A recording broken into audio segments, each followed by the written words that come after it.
God bless you guys. Listen to the news with me today. Glory to God. Tonight at my direction. To Fox News Alert, President Trump announcing the U.S. military has carried out strikes against ISIS terrorists in the northwest Nigerian region in response to the killing and kidnapping of Christians in the region. And this comes amid fears of an ISIS resurgence following deadly attacks overseas. Senior White House correspondent Pt3 joining us now from the nation's capital with the latest. Good morning, Peter. Good morning. The Secretary of War, Pete Hegseth, is saying his department is always ready and that ISIS found that out on Christmas. The commander-in-chief, President Trump's official word on this came via Truth Social in a post that says, tonight, at my direction as commander-in-chief, the United States launched a powerful and deadly strike against ISIS terrorist scum in northwest Nigeria, who have been targeting and viciously killing primarily innocent Christians at levels not seen for many years and even centuries. I have previously warned these terrorists that if they did not stop the slaughtering of Christians, there would be hell to pay, and tonight there was. This follows a handful of ISIS-linked or ISIS-inspired attacks that rattled the whole world this holiday season, including 2 Iowa National Guard members killed in Syria. That was Staff Sergeant William Nathaniel Howard and Staff Sergeant Edgar Brian Torres Tavar. And then a pair of incidents targeting Christians in Nigeria at a church on November 18th, and then the kidnapping of 315 St. Mary's students in Nigeria who have all now been fully accounted for. The Bondi Beach terrorists are also believed to have ISIS links. And when you look at this president, Donald Trump, for a lot of his second term, when he talks about the United States military might, he refers back to his first term when he ordered a huge campaign against ISIS that basically took ISIS out globally for years. And so this is not something the Trump administration wants to see bubble back up, which is why we are getting word about an overwhelming military campaign in Africa overnight. Back to you. Yeah, Peter, it's notable when a major military move takes place on a holiday. Do you think that the symbolism of protecting Christians on Christmas factored into this timing? Knowing President Trump, yes. And, he's got Raising Cane as the chairman of the Joint Chiefs. He is the person that President Trump credits with coming up with the idea of basically the way that they quickly and decisively took out ISIS in his first term. The president always tells this story about how he was getting a briefing from some military advisors and they said it was going to take months or years to take out ISIS. He talked to Dan Kane, who is now the chairman of the Joint Chiefs, and he came up with a way to do it in weeks or months. And then that was that.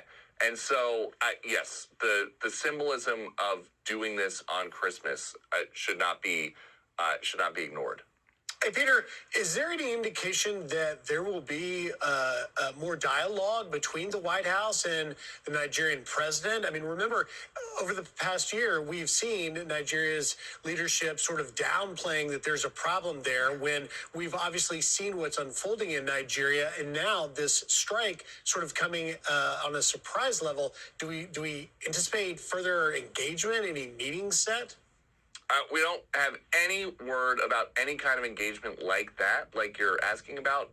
And based on President Trump's statement, it would seem like President Trump isn't really eager to engage until ISIS terrorists are basically out of the equation. Peter, you and I have had a chance to cover the White House for quite some time. I'm just curious, in your experience, have you seen anything like this? Is this atypical from your perspective? And what, if anything, might we expect to happen beyond what has already transpired? No, this would be consistent with President Trump's MO, which is to address the threats that global terrorists pose without putting American troops on the ground. There were obviously troops in harm's way while they were carrying out this attack last night on the ISIS terrorists, and there is no reason to think that anybody had any injuries on the U.S. side. But President Trump's MO is use American military might from as far away as possible. and not put any more American boots on the ground, which is what happened last night. Yeah, and the fact that he carried out these attacks in coordination with the Nigerian government is key. And as you said, one of his greatest achievements was crushing the Islamic State Caliphate in his first term, and he's not going to let it bubble up again. That is for sure. Peter Ducey, live for us in Washington. Peter, thank you. Thanks, Peter. Thanks, Peter. And take a look at this comment from UN Ambassador Mike Waltz. He posted, "Merry Christmas to the Christians in Nigeria and around the world who know tonight that the President of the United States will fight for them." I'm Steve Ducey. I'm Brian Kilmeade. And I'm Ainsley Earhart. And click here to subscribe to the Fox News YouTube page to catch our hot...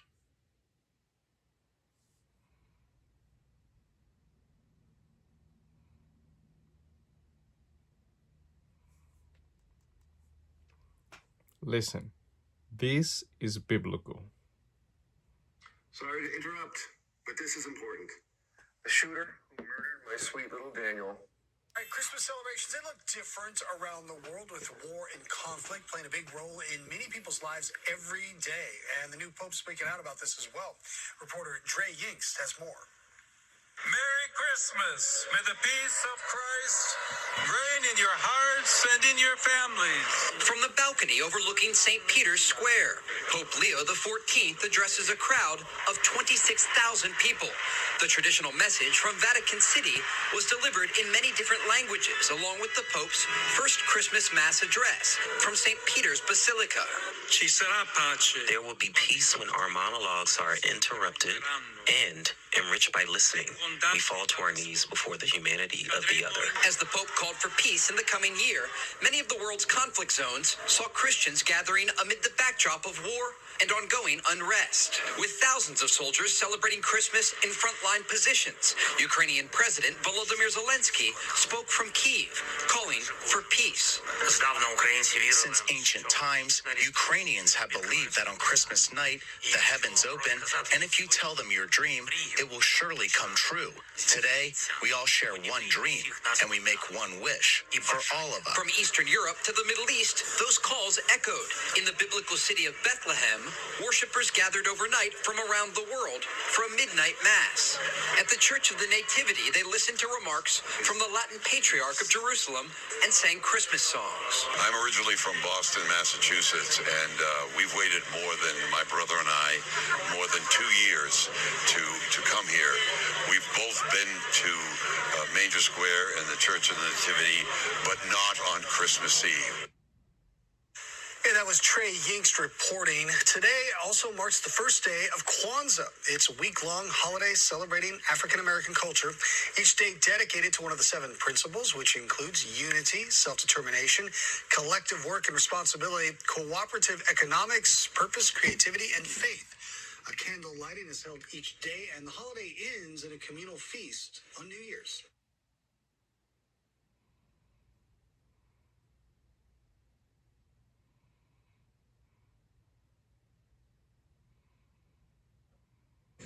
We begin this hour with the Justice Department that is now more than a week past its legally mandated deadline to release all its files related to Jeffrey Epstein.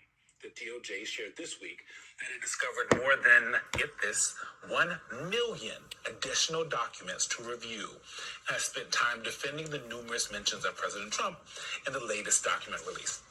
The actions by the DOJ should come as no surprise to any of y'all, given how Trump has changed the mission of the institution from upholding the rule of law, protecting civil rights, and ensuring fair administration of justice for all Americans, to one that protects and carries out the orders of just one man. Don't just take it from us. Listen to what Trump's Attorney General said at her confirmation hearing and what we've seen play out over the past 11 months. I would like to know whether if the president suggests, hints, asks that you as Attorney General should investigate one of his perceived enemies? Senator, I certainly have not heard the president say that. He posted just last hour, quote, "Pam, I have reviewed over 30 statements and posts saying that essentially same old story as last time, all talk, no action, nothing is being done. What about Comey, Adam Shifty Schiff, Letitia, question mark, question mark, question mark?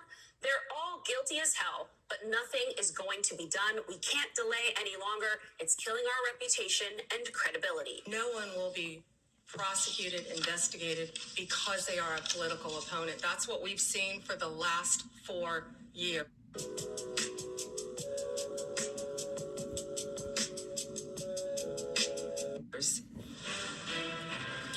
We have major breaking legal news. The Trump Justice Department has now indicted former FBI Director James Comey. Today, New York Attorney General Letitia James, a major foil of Donald Trump's, has been indicted on at least one count of bank fraud. Donald Trump's Justice Department just brought criminal charges against another of the president's perceived enemies. This time, his former national security advisor, John Bolton. Every case will be prosecuted based on the facts and the law that is applied in good faith. Period. Politics have got to be taken out of the system. The president was preparing to fire Siebert for refusing to bring criminal charges against New York AG Letitia James.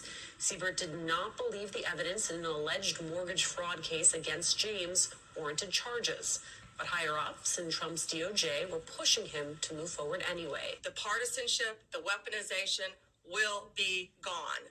America will have one tier of justice for all.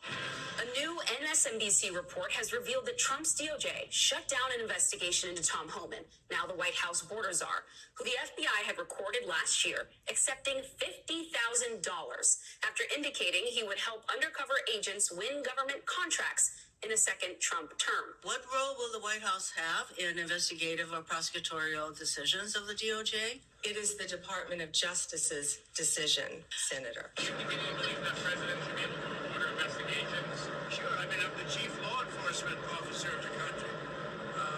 Not that I want to use that, but I am considered the chief law enforcement agent in the country, and I'm allowed to do it. Joining us now, Glenn Thrush, New York Times Justice Department reporter, Kimberly Atkins-Storer, MS Now political analyst, columnist for the Boston Globe, and writer of the Supreme Court newsletter, The Gavel, is back with us, and Barbara McQuaid, MS Now legal analyst and former U.S. attorney. Shout out to Jonathan Hellman, our producer, for giving all of us nightmares for all of that we just watched. I want to start with you, Glenn, because going through all of that, there are things that I completely forgot. We were talking at the table, right? The $50,000 from Tom Homan that our team broke at one point or another. When you talk to folks within the DOJ, what has been the impact on their ability to do their jobs with all of what we've seen swirling around? First of all, I just want to protest the cruelty of having to sit through. It's been literally the last. It's like watching the movie Memento. Yes. Look, I think the department has been entirely devastated. What we have now at the Justice Department is this very thin layer of political appointees who will do absolutely everything Donald Trump asks them to do. It is instructive to know that the person who is running the day-to-day operations of the department right now is Todd Blanche, who is Donald Trump's former lead defense lawyer. And as we have seen in the Epstein matter, he's behaving in that capacity, in that dual capacity. So everything that has been predicted about these conflicts of interest and the erasure of the boundaries between protecting Donald Trump personally and politically and the function of upholding rule of law in the United States has been obliterated. The name, I don't think that appeared in that particular montage, that is probably the most important name, is Emile Beauvais III, who in the course of 5 months, as essentially the third-ranking person in the Justice Department, inflicted more institutional damage than perhaps any single figure in the department's history. And I'd like to throw one name out there as the person who I believe, and those of us who report on the department believe, has essentially been pulling many of the strings, and that is Stephen Miller. Why Beauvais doing the most damage? Because Beauvais was the smartest, the most operationally sophisticated, and he had a game plan. And unlike the first administration Justice Department officials, he was not willing to push back in any way, shape, or form. In fact, he saw his future as being able to expedite it as quickly as possible. And he also proved his intelligence by getting out as fast as he can, pulled the ripcord on his parachute, and became a federal judge before any of the potential Democratic investigations after the midterms, should the Dems retake the House, take place. Yeah, getting out from the Trump administration, if you can, is probably the smartest play, huh, Molly? I think it is. Barb, I have a question for you. I would love to play this element because when I saw it, come back. I was sort of shocked by it. It's element 4. It's Kash Patel claiming under oath that there was no credible evidence that Epstein trafficked to anyone but himself. Can we play that? Who, if anyone, did Epstein traffic these young women to besides himself? Himself. There is no credible information. None. If there were, I would bring the case yesterday that he trafficked to other individuals. And the information we have, again, is limited. So the answer is no one? For the information that we have. In the files? In the case file. Did you experience inappropriate behavior from a bishop, church leader, or member at any LDS church? Barbara, huh? Explain to me. I mean, I haven't seen everything. I haven't seen the redacted stuff, but I certainly have seen a lot of stuff that definitely does not say what Kash Patel said under oath. Yes, the word trafficked there seems to be doing a lot of work. It's hard to know what he means by that, but one of the things that, as you, I'm sure know, Molly, that lawyers are trained to listen for is what are the words people are using and what are the words they are not using. It is often the case that members of Congress are not particularly adept at following up on testimony by asking, what does he mean by that? I am often reminded of the questioning by Kamala Harris of William Barr when she used verb after verb to try to pin him down about whether the Justice Department had received any direction from Donald Trump in leading investigations. Remember, infer, imply, suggest, discuss. And that's what a good questioner does. Instead, what we saw there is they left alone the word trafficked and sort of took it at face value. Does that mean that other men were not involved, that other men did not abuse young girls? No, it's a legal term of trafficking, which who knows what he meant by using that term. And so I think that answer is really meaningless because of the failure to probe exactly what he meant by using that verb. And there's sort of a follow-up here on the internal DOJ emails. Can we just see that, Saad? Element 5. So, basically, can you tell us how many have successfully been located, interviewed, saved? So it does seem as if that is exactly what you're talking about, Barb. Yeah, now co-conspirator means people who agreed to commit a crime. It is not enough to be present at the time of a crime. It's not enough to know about a crime. It means that they entered into an agreement to commit that crime. And so people have various levels of culpability. The fact, however, that this person used the term co-conspirator is, to me, very significant. It is not witness, it is co-conspirator. So they believe that these are people who were at least potentially defendants in this case. It looks like they wanted to put them before the grand jury and ask them what they knew. Sometimes that's the best way to work your way up a criminal conspiracy, is to cut deals with lower level offenders. But it does suggest that, at least at this stage, members of the Justice Department believed that there were 10 people who had agreed to commit some crime, and the crime that they were investigating was sex trafficking. So, again, it really exposes the failure to really push Kash Patel as to what he meant by that question. Now, ultimately, no one else was charged, and so it may be that they believe that there was either insufficient evidence or that these people had more value as witnesses than as defendants.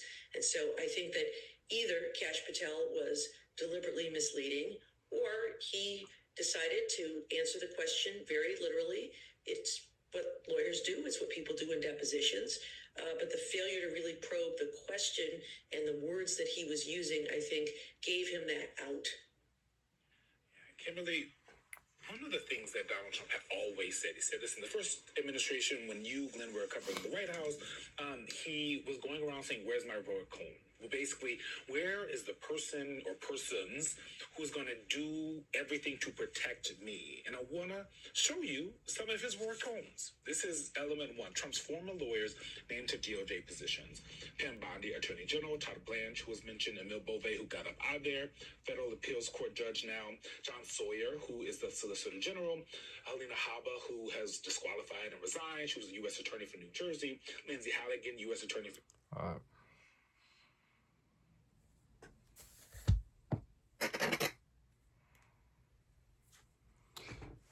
That was pretty easy to understand. I hope you got a lot out of that, and I hope that that gives you a lot to pray about. Well, God bless, stay in tune, and more videos will come out. God bless, and have a blessed night.